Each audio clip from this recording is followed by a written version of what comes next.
ტიციანი იგივე. იცი როგორ ჯიდა თავის გოგოს? უმკაცრეს სასჯელი ქონდა ნიტასთვის. მე ნიტას ვიცი, ნიტა ტიციანს ყავდა ერთი ქალიშვილი, ნიტა ტაბიძე. და მასზე სული ამოსდიოდა მამას, კაცო, ტიციანს, ისე უყვარდა ყველაფერს მიყვებოდა, იქ 15 წელი იყო მამა რო დაახვრიტეს და ყველაფერი ახსოვს და ყველაზე დიდი სასჯელი რა იყო თუ ვიცი, თუ დაუშავებდა ნიტა, რაღაცას დააშავებდა.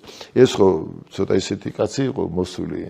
და შესაბამისად თასმებს ვერ იკრავდა და ნიტას ყველაზე დიდი სიხარული იყო, როცა მამას უკრავდა თასმებს. აი რა იყო სასჯელი თუ იცი და არა. და ეს იყო უმკაცრესი სასჯელი, რომ უგზავნავდა რომ თასმები არ არის ეს სასჯელი.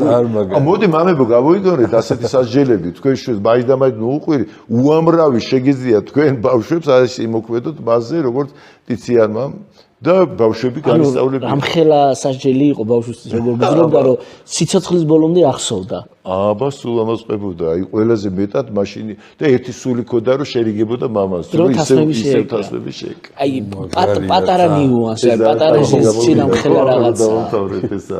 გამოცა ამოცარის ეს მაგალითი, მამის მაგალითი როგორ დასაჯა თავის ერთადერთი შვილი. აი რამ კაცი იყო რომ აუგზალა თასმები ნახე. ვახ ძალიან მაგარია. მარიკა დიეტაზე აღარ გამოგონო არაფერი. რატომ გიოს და სანდროსთან შეეკვეინეთ ასე?